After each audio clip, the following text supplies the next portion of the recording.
you. Thank you so much for making it for tonight's training. Thank you for those that have been with us since the beginning on Tuesday. My name is Cleophas Chimbetete. So we have covered ground. I think we've done well to date.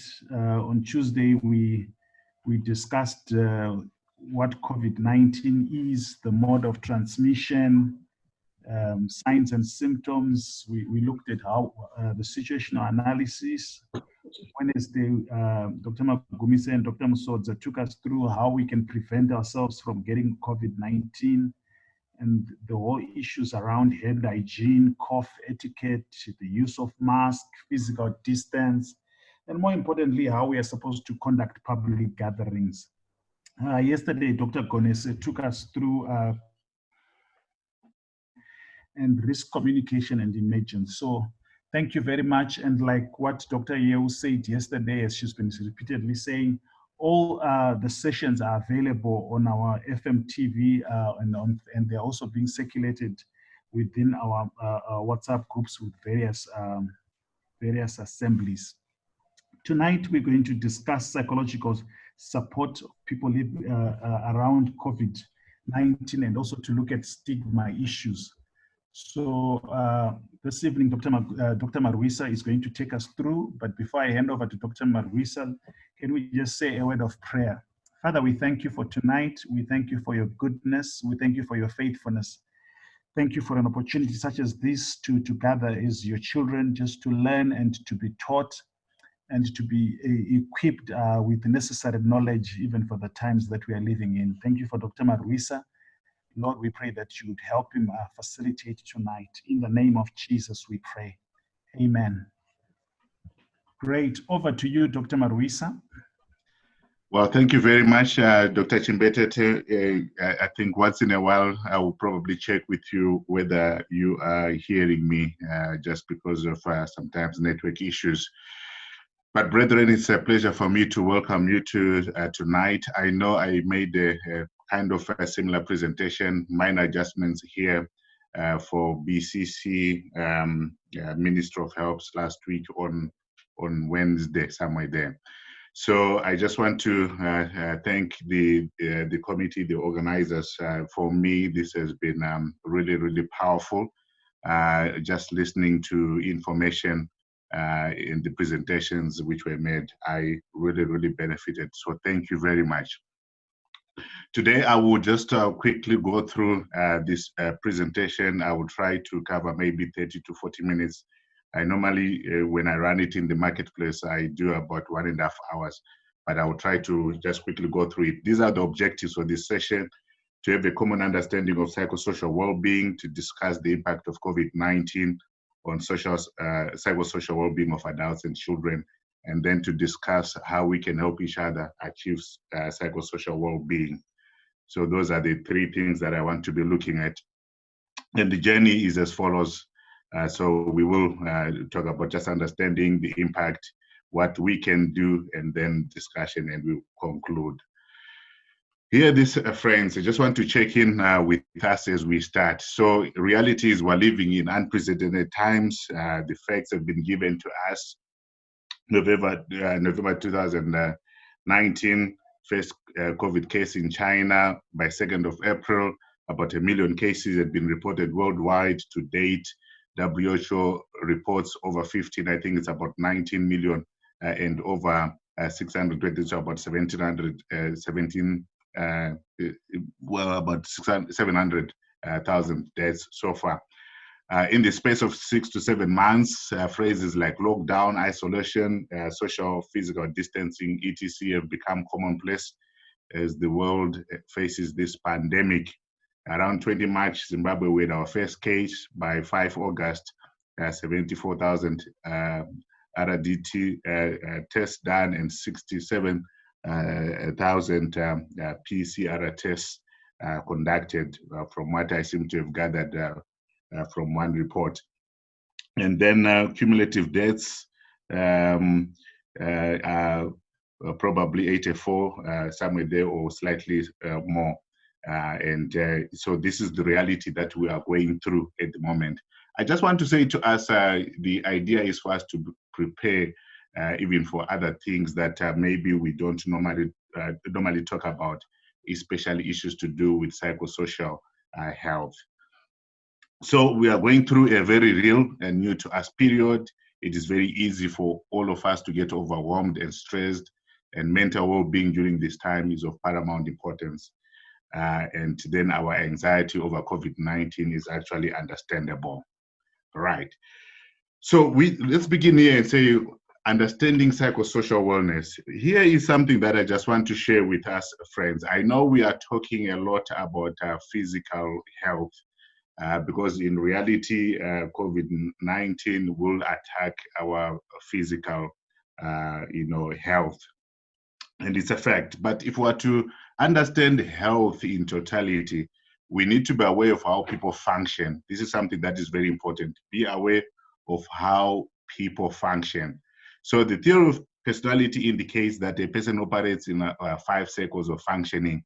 And according to 1 Thessalonians chapter 5:23, Bible says, may God himself, the God of peace, sanctify you through and through, and may your whole spirit, soul, and body be kept blameless at the coming of our Lord Jesus Christ. So Apostle Paul understood this, the theory of personality, how we actually function. So we have a body, it's a fact, but we also have a soul, which is composed of emotions, our behavior patterns, and our thinking patterns.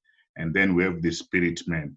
Reality is this, friends. One thing that is important is for us to take note that whilst our physical bodies are very important, also very important is to understand that we also function in the other areas. And what we're going to be discussing about today is not just the physical body, but the other areas, especially the emotional and volitional and the rational, which is what we're calling our soul here. So we function there. And so when we're talking about psychosocial well-being, we are looking at these two things, the emotional mental health aspect, and then guess what? How it will help, it will make us behave. So the social wellness of it. So our emotional health or mental health can actually affect how we function. Hence, we talk about psychosocial well-being. So how our mental health affects how we function. So that's what we are looking at when we're talking about psychosocial well-being. So the thing is this, it is something that has been discovered that psychologically, our psychological well-being, which is the state of good mental and emotional health, will lead to one's ability to enjoy life and participate in the society meaningfully. It is something that is very important for us to take note of. So yes, our physical bodies can also affect how we function in the community and how we socialize. But the reality is you can also have a physical body, but being affected in terms of how you function psychologically and emotionally because of issues to do with your mental or emotional health. And this is something that I just want to emphasize to us. I do work with a lot of people who are physically very fit, but emotionally and mentally challenged. And this is something that is important for us to begin to take note of. And during COVID, in the era that we're living in, it's possible for us to be affected psychologically and socially as well. So looking at statistics, I just looked at mental health as, just from what other people have written. This was one periodical. It was saying this in terms of in America, 1/3 of Americans have displayed, and this was in May, by end of May, 1/3 of Americans displayed clinical signs of anxiety, depression, or both since the coronavirus pandemic began. And this is a serious thing, 1/3. And these guys is because they actually do measure these things. Only 50% of employees are comfortable discussing mental health issues. Again, it has been discovered. For somehow, hear this, we don't want to talk about mental health issues. There is a stigma around these things. And another statistic there is that the long-term psychological consequences of collective traumas can actually last a decade or more. So it's really possible for somebody to be affected 5 to 10 years later by what perhaps is happening today. And so pandemic stress is significantly higher in younger people. So it has been discovered actually that our young people, they're actually being stressed quite a lot looking at what is happening around. And maybe I'll talk a little bit more about that. Let me turn over to World Health, what they've been saying on mental health. They're saying that fear, worry, and stress are normal responses to perceived or real threats. And at times when we are faced with uncertainty or the unknown, the fear and stress and worry, they are normal. So it is normal and understandable that people experiencing fear in the context of COVID-19 pandemic. So they're saying it's actually normal. They have also gone further to say that the fear of contracting this virus, hear this, added to this fear, he says that the significant changes to our daily lives as our movements and our normal life is actually disrupted in the face of COVID-19. And faced with these new realities of working from home, temporary unemployment, homeschooling of children, and lack of physical contact with other family members, so friends and colleagues, hear this, it is important that we look after our mental health as well as our physical health. So this is the recommendation from WHO, that we need to actually look at this, because this is something that is very important. So they say then we're just encouraging that, together with their partners, they are providing guidance and advice during COVID-19 pandemic for workers. So World Health Organization is actually alluded to the fact that psychosocial well-being is something that is very important. So the good news, friends, is that we can actually develop our psychosocial well-being even during this time. We can do that. That's what we are here to say. How can we do that? So what has been the impact of COVID-19 on psychosocial wellness? What has been the impact? So let's begin by looking at adults. So adults' reality, friends, is this: they can actually suffer from psychosocial issues. We can suffer from this. So people who are psychologically unhealthy, they are not free from mental disorders, and they do not manage their stress so that it does not interfere with their ability to enjoy and participate in the society. So it's possible that, guess what, as we are hearing all this, and what if we're going all these through these things that we're facing, the disruptions that are there, we can actually be affected even as adults. So the impact is as follows.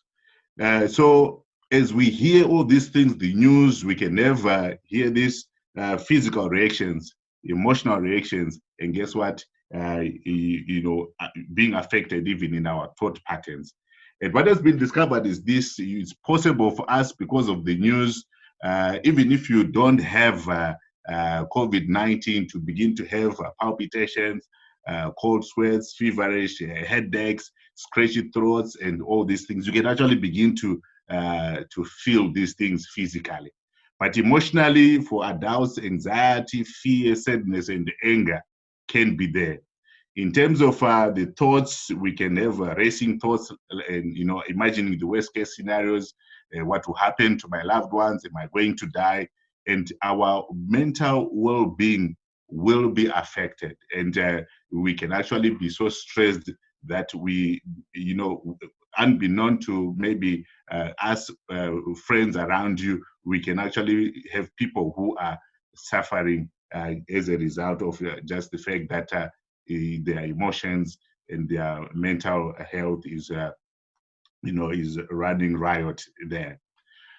When it comes to the impact on the social aspect, so the behavior patterns can actually become abnormal in response to the impact on our mental well-being.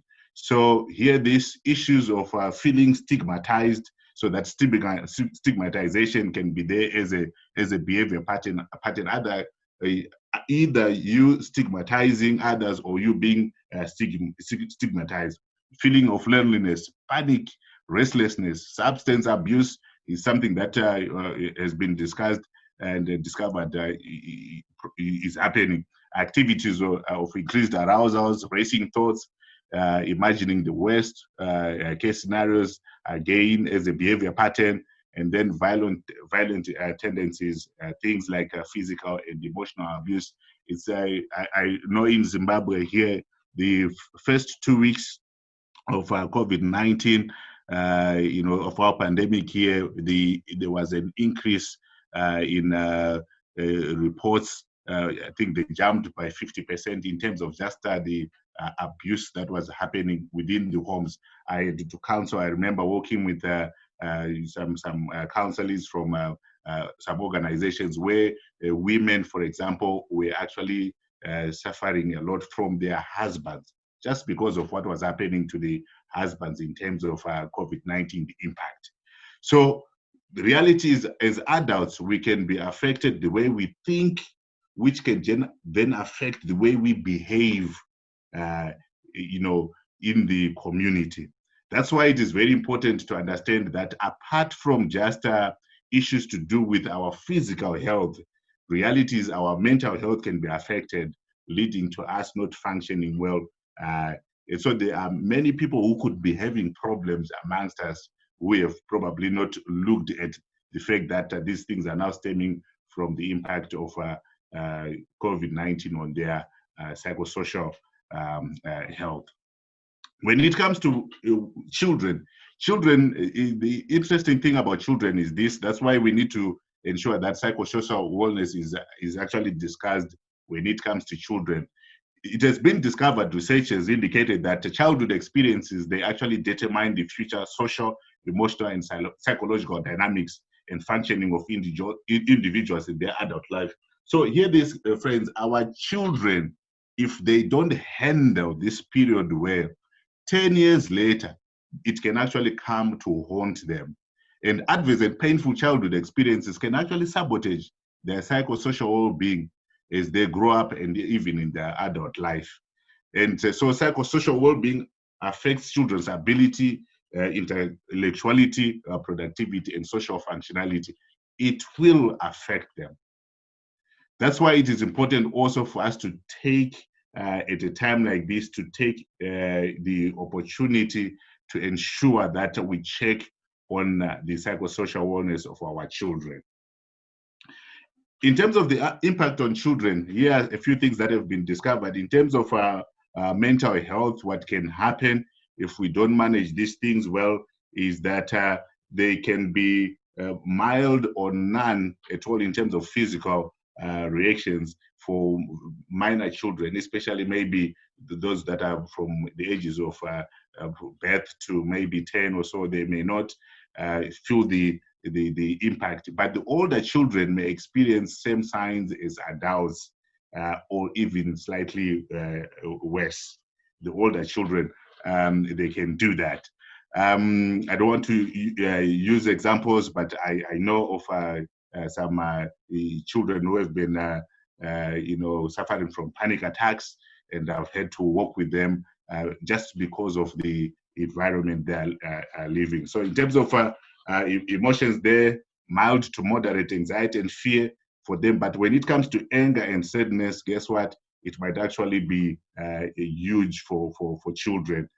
Anger in the fact that their life has been disturbed, the life as they know it. They're supposed to be at school with other children, because at this age, children, they develop as they play a lot. So there could be a lot of anger and frustration in terms of the impact on their emotions. In terms of their thoughts, our world is being disrupted by what is happening around. We need to be our friends and things like that.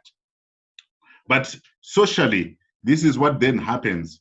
There can be significant lifestyle changes, which is important for us to take note of.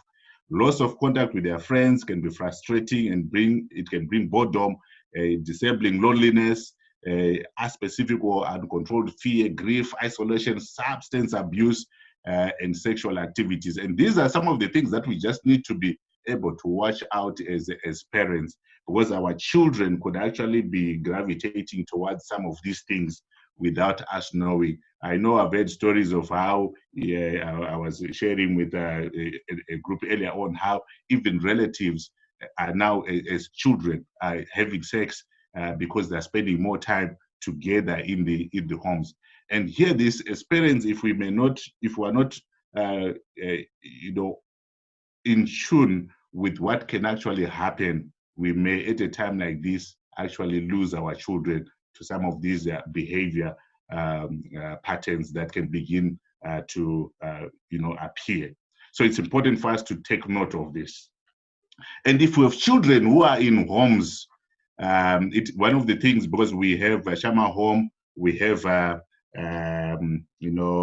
Otter home, and many other homes around us. Reality is this: even before COVID-19, researchers indicated that children who are in homes in general, they have a lot of psychological problems and a lot of social problems. So depression, stress, low self-esteem, loneliness, helplessness, love and affection and deficiency, rejection in terms of psychologically, social problems, behavioral disorders, lack of guidance, rejection, recognition, and approval gap, insecurity. Like these, our children already have these.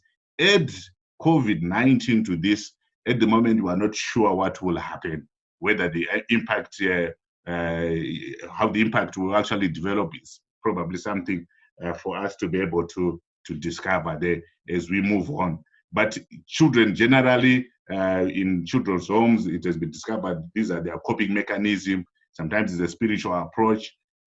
Sometimes it's supporting from their inmates, suppressing of feelings, shifting focus to other activities. Sometimes it's substance abuse, self-discrimination, misbehavior, anti-detachment. There are many kind of coping mechanisms which they have. But it's important for us, if we are looking after these children, to be able to know that this is actually where they may be. So this is how COVID-19 can actually affect us. Yes, we will give opportunity for us to discuss, but the issue is what I want to focus a little bit more at the moment is here, these guys, what can we do? For me, this is something that is very important to say, what can we do so that here this, as we are going through this COVID-19 crisis, pandemic, we may not, some of us, suffer from COVID-19 in terms of the disease, but we may then suffer from the after effects of COVID-19, which could be psychosocial issues. The issue is this: what can we do so that we have good psychosocial health? That is the most important thing. So what can people do? In the Ministry of Health, or all of us who are here, what can we do? My suggestion is this, which I have seen also in other writings. There is issue to do with us building resilience, around us. Resilience personally and in the community. It is something that is very important, because resilience and enhanced social support are protective factors that help with regards to lifestyle changes and readaptation mechanisms. So it's about resilience. Dr. Chimbede, can you confirm you can hear me? Yes, I can hear you. All right, thank you very much.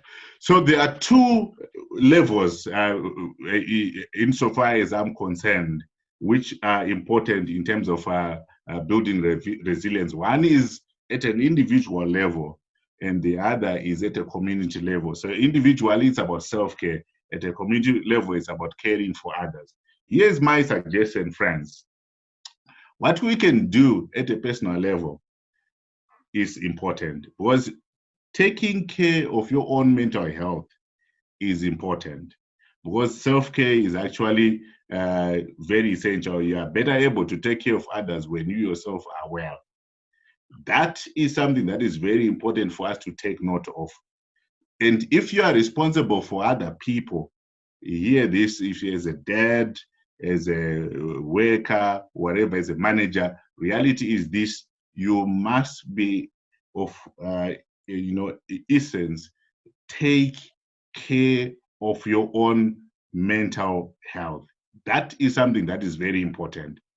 So if you fail, you will not be able to help others.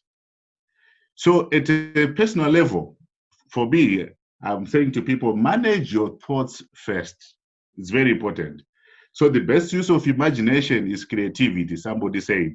The worst use of imagination is anxiety. So hear this, use imagination to be creative. Don't focus on things that will pull you down. Because in a time of chaos, one thing that I've discovered is this: if we're not careful, we will only focus on looking at the problem, analyzing the problem, and yet not going anywhere, instead of actually looking for things that are of essence going to help us to move forward. So it is normal to begin to imagine all sorts of worst case scenarios. So somebody said, yeah, my life has been full of terrible misfortunes, most of which never happened. And we can actually focus on a lot of misfortunes which may not even happen. So a lot of thoughts may be rational. Learn to pause and listen to your thoughts and identify common thinking traps like catastrophizing. Catastrophizing is just about exaggerating your demise and jumping to conclusions and focusing on the negative without even the facts. And Dr. Marwisa. Hello, yes. Yes, sorry, there is a request on the chat. Let me just read it to you. Please mix Chirungu Nechishona. You are explaining key issues that are affecting lives as well as cognizant, that not all might be understand the terms you are using. Chishona chinobuda ipapa handizivi ngotaura mawedzi acho ndikotaura kuti hanzi catastrophizing tingati kudii nechishona ipapa zvamunenge magona zvakaoma yeah, ndichazama, but catastrophizing kutora zvinhu zvinenge zvaitika kuda zviri zviduku ozviita kuti zvikure stereki in terms okuti kuipa kwazvo izvo zviri zvisina kunyatsosvika ikoko handitika. So ndokotaura hangu kuti it's important here as we're saying kuti we should rein in our thoughts, kubata pfungwa dzedu, because they affect the emotions and your body. Zvinongoaffecta izvozvo handitika. The issue is this: at a personal level, zvakakosha futi to know some useful things to do in a crisis. This is very important. What can you do in a crisis? Unofanira kuita sei in a crisis. Very important. And here, these guys, even this is one crisis that there is another crisis chazouya, but we must know useful things to do in a crisis. Number one, zvokumaintaina in a crisis, kumaintaina routine. It has been discovered zvinobetsera kuva nekaroutine kako handitika kokuziva kuti ndino exercise nguva yakati, ndichaenda kubasa nguva yakati, and I will read. That is something that has been discovered. When we have a routine like that in the midst of chaos, it helps our minds to be able to regulate themselves. It has been discovered. Research has proved that. So tinokwanisa kutongoti uri kumba, ndinowanzo pandinotaura nevanhu vari kumabasa kwakasiyana siyana, ndinotaura kuti ita routine yokuti unotomuka usikaende kubasa, womuka wogeza, woenda padesk rako, woshanda, woenda pabreak na10. Routine yakadai nokubetsera, oita that exercise, zvinobetsera your body to just function well. Another thing is try to incorporate fun activities in the day and keep yourself busy. Just kungofara. Today naenda my daughter for running. Naida kushow a video clip yacho panachimanya achiti go daddy, and we're just just happy. She's 22 and we just decided let's go and have fun as we're running. Obviously tatine ma mask, and it's so incorporate fun activities. The other thing that is important is for you to be able to ensure that you understand clearly the plans and protocols. This is very important. That's why I really think the medical missions team, Ebenezer, what they've done, and equip everyone with knowledge. In terms of lower the levels, anxiety down. Just to know my protocols to follow, kuti you know what, kana paka munhu akarwara, ndinoita sei, who do I call, and things like that. zvinobetsera ete you know so psychologically you are at a better level, and it is helpful. Then know some useful facts about COVID-19 at a time like this. This is very important. And again, I just want to thank the medical team for organizing this, because here there's some of the anxieties are simply because people don't have my facts, havana my facts, and it. But ukazia what we were taught this week, I found the sharing yakaitwa this week to be very powerful. And I want to encourage all those people vakatombobisa any one of these sessions to go on our Facebook page, Faith Ministries, and listen to this, because having my useful facts anobatsira zvinobetsera chaizvo kuregulate the way you feel at a time like this. And finally, at a personal level, here this monitor psychosocial health of your children and loved one. Zvinobetsera izvozvo for you to be able to monitor aditika. So ensure you check on the children individually. Very important to go and check. How are my children doing? And spending time with the children. Ensure also that they maintain a routine. Routine kanovabetsera kutomutsa inini mwana kutomutsa na 7:30 enda unomeka sure kuti wagadzira oita pa-online education yake, and like masikati na12 toziva kuti apedza chikoro chake, then toona kuti what can we do. Zvinobetsera ndoita karutini kake kuti ane karutini kaanotoziva kuti anomuka achiita. These days we actually don't even wake him up. Iye ndianotanga kutomuka otoita atoziva kuti time yake yakamira, so it is helpful. And then try to incorporate fun activities. Again, it's important, keeping your children busy. Zvinobetsera oita to my fun activities for your children. Zvinobetsera. And I want to recommend these things at a personal level. And let me quickly move to community level. Here, these guys, per community, I'm particularly concerned about this per community. And pane 3 things that are important. One, we must develop a caring heart. Caring heart that seeks the comprehensive wellness of others. At a time like this, if we are not careful, we will think about ourselves and our safety as a community issues. And at a community level, we must implement effective caring skills that communicate concern and love for people. To actually have a way of having my caring skills at a community level. And for a church, one of the things that I was talking to our cell group, and we were meant to have a meeting this Wednesday at Transvaita because of what we're doing at the moment. But one of the things that we were discussing is this: it's important for us at a cell group level to come up with a way of how practically we can help each other, and then implementing effective communication and sharing messages of hope. And this is very important. Let me just quickly go through these one by one. So in terms of caring heart, we can hear this. At the moment, we need a caring heart. Jesus had this heart. And crisis, especially if it is at a global level, inward focused. But Jesus had a different heart. And when he was Matthew 9, for example, Bible is clear, and after preaching, and I told that they are like what, sheep without a shepherd.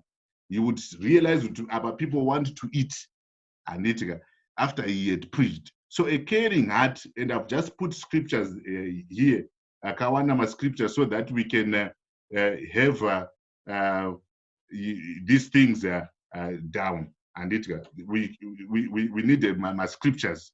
Maybe these things are written in the Bible. And so these are my scriptures. We need to actually ensure that we are caring. And this is something that I want to encourage.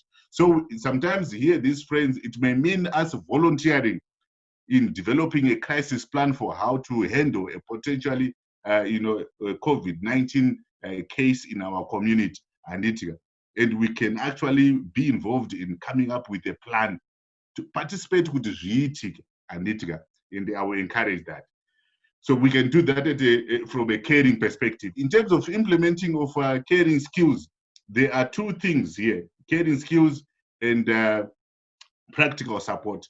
So it is a time yatinofanira kunge tine maskills akafanana these here, okuti we notice vanhu who are struggling, we listen to people, we empathize, we know how to navigate my issues anenge ari of concern. Here this reality here, my friends, ndeyekuti COVID-19 inouya nestigma yakawanda chaizvo, and if we don't have navigation skills handitika zvinobetsera kuti tikwanise kucommunicate to one another handitika, so that we are not going to have more mental health issues handitika. Tikatadza kuwana maskills aya, we can actually then create more chaos.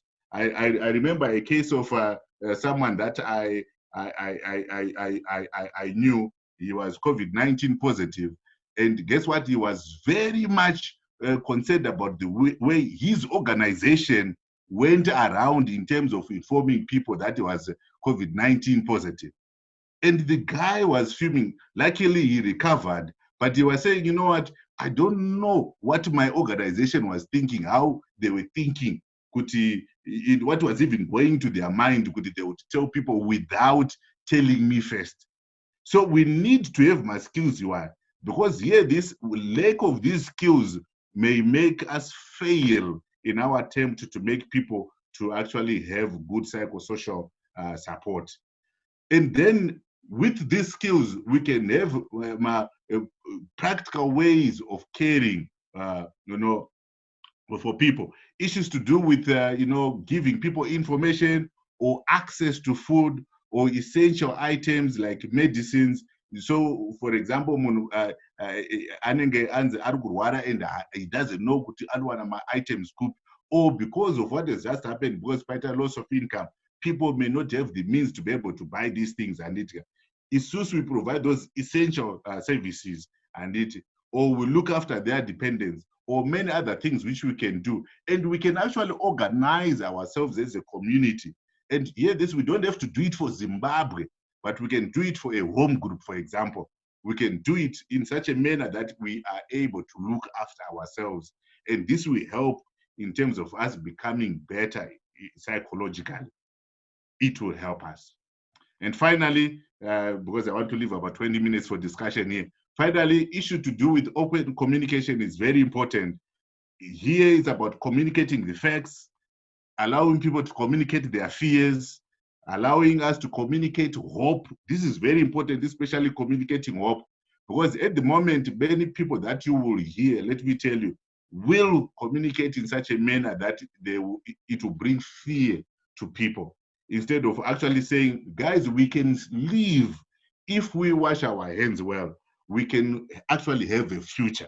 So we need to communicate. We need to communicate next steps, and we need to communicate the protocol for revealing COVID-19 positive status to others in a manner which will not damage people.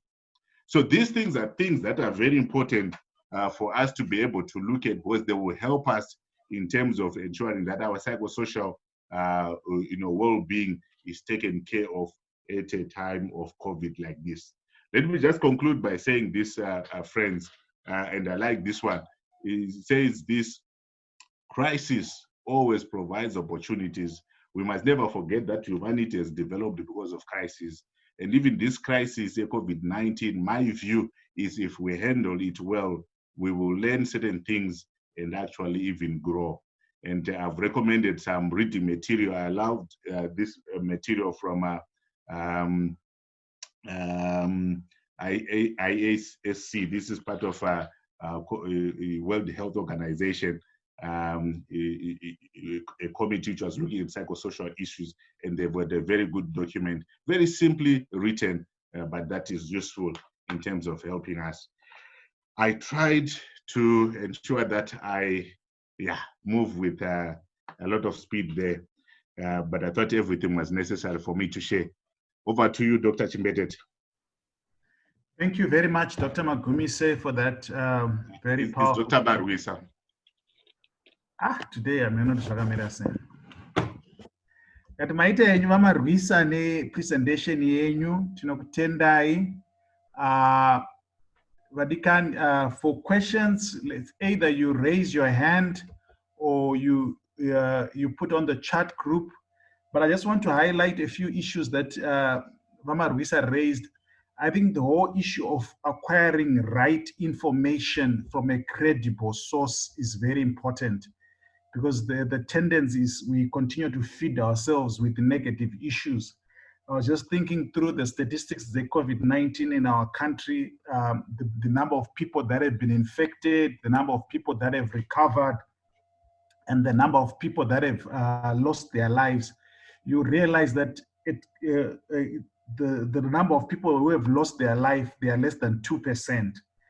But that's the part we measure on. It's almost like everybody thinks kuti ndikatongowana COVID ratova guva, and no one then talks about the recoveries. Could know over 98% of the people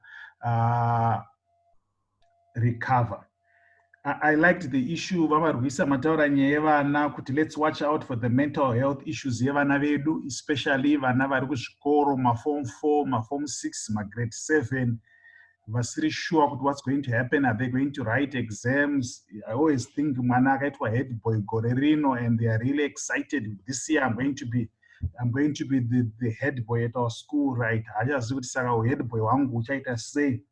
Yeah, and then also the issues how we can respond at a personal level and at a community level. So maybe in terms of the first issue I would want you to discuss is the issue around stigma. I know of a colleague who tested positive COVID about 2 weeks ago. She has recovered, and his son went to the tuck shop to buy bread. Munhu wepa shop akaramba kutambira mari yake akati aiwa wasanipe mari yako ine COVID. So how do we handle stigma? I see on the group people are asking stigma. How can we handle stigma in this season, Dr. Maruisa? Thank you very much, Dr. Chimbete. Issue is stigma, kudzwa chaizvo, or expanda mu society. Kazhinji kacho nokuti vanhu vanenge vasina ma-facts, people don't have the truth about any issue. So either it could be the truth in terms of HIV, or the truth in terms of COVID-19. So what is important is for all of us, in my view, to be able to get the truth. To know the truth about COVID-19. So it's unfortunate for that person akaenda achino mwana achinda kutambidza mari handitika akadzokera nemari yako ine COVID handitika. Pakadaro pangadai pari a way yokuti munhu angadai either vachibata mari nema-gloves or things like that, kuziva kuti kana wakapfeka I don't know whether ma-gloves or whatever, because it's very difficult handitika. But even munhu ausingazive kuti ane COVID-19 usina status yake ka anokwanisa kunge ane chirwere chacho but iwe hauzivi. So to me that showed kuti pane gap in understanding COVID-19 mafunctionary ainoita. So we can reduce stigma by actually getting the facts around COVID-19. Also, one of the ways of reducing stigma, we must understand how people generally think when they are sick. Because when people are sick, they fear rejection. And rejection is a huge issue at no fear. That's why usati wataurira somebody else about COVID-19 status yemunhu, the recommended thing is for you to be able to discuss with the person first ari COVID-19 positive. Handiti ombopita kuti ndo zvatoda kuita nema-reasons auda kuitira kutaurira vamwe vanhu, because sometimes it's good kutaurira vamwe vanhu because guess what, uri kuda kuti vabetserwe handiti ne-tracing and things like that. But you need to understand kuti zvine stigma, and you must actually talk to the person before you even consider telling others. It's just good for you to be able to do that. Thank you. The answer. Yes, I mean, you can talk about this thing, but I think you've addressed most of the important issues. What I also wanted just to comment, self-stigmatization. We stigmatize ourselves, and I think it comes back to information. But what I just wanted to ask you is, if I find out that I've got COVID, who do you advise I tell? So if you are COVID-19 positive, and reality is, first of all, you tell everyone they must offer essence know that. Then you are also recommended to tell contact and you are doing this so that, guess what, they also begin to think of isolating themselves or quarantining themselves, whatever is applicable. But it's important for you the people who are now, they need to know, and everyone else who are in contact with. It may be difficult in terms of thinking about everyone else who are in contact with, because in general, the story of COVID-19 positive can actually be shocking for you to be thinking about other people. That's why you may need help for you when you're COVID-19 positive in terms of processing your status. Great, thank you. Let me just read one question here. I've heard of individuals who, following recovery from COVID, begin to suffer from issues of forgetfulness and depression. Will this be considered a mental health issue, or there are some physical changes that happen to the body which come with the virus? Do you want to attempt to answer this question, Dr. Maruso? I don't know, maybe from medical doctors, but I can only just answer from a counseling perspective. Yes, in terms of people can become forgetful and the like, perhaps COVID-19, if the psychosocial issues are not handled well, maybe can become a trigger for other things that somebody probably had before. Because when people are ill, are predisposing factors, and it anengaripo. So it could be issues angaripo kudara akanga azogotrigwa psychosocial issues azogotrigwa ne-COVID-19. But in terms of whether medically it has been proved that the psychosocial, COVID-19, consider something in the way it affects the mind, the brain, medically. I don't know. Maybe Dr. Chimbetete or another medical doctor can speak from that angle. Thank you. I think recently we had a presentation from the neurosurgeons highlighting that, yes, COVID-19 does affect brain tissue. So it may actually affect the brain tissue. So forgetfulness can actually be part of the whole issue here, COVID-19. Just like COVID-19, in severe cases, it can actually affect many other organs of the body, not just the breathing, not just the lungs. Yeah, I think it has also been said that it affects your taste and it. Yes, taste, yeah, smell, yeah, so it can affect a lot. There is thank you for that. We lost a neighbor to COVID on Tuesday. She died midnight. By midday the following day, she was buried. I got stressed just imagining this suddenness of things. What more of the family members? So the feeling is that because of what's happening, because people are not able to properly, as Africans, we want to properly mourn our relatives. Munomborara opamba, mwana wake ari kuSouth Africa ouya ochema mai vake, toita body viewing, tozotakura mutumbu toenda nawo kumusha. So now in this season, we are forced to fast track our funerals and these are not just funerals of people, these are funerals of dear family. So at the end of this, do you foresee a situation where the church and the world will be full of wounded people? And are there structures, or are we getting structures in place to be able to handle all these mental health issues during COVID and after COVID, if ever there's going to be an after COVID? Yeah. So here, this Dr. Chimbetete and all of us who are here, reality of COVID-19 is that it may affect many people for a long time to come, like what World Health Organization is saying. There could be impact is serious. What is important, what is helpful is for you, even at a time like this, to find, opportunities to talk with others. World Health Organization is recommending counseling, is recommending talking to close family, to close friends, discuss your fears, discuss your hopes, like what we're saying, that communication of communication is something that is very important.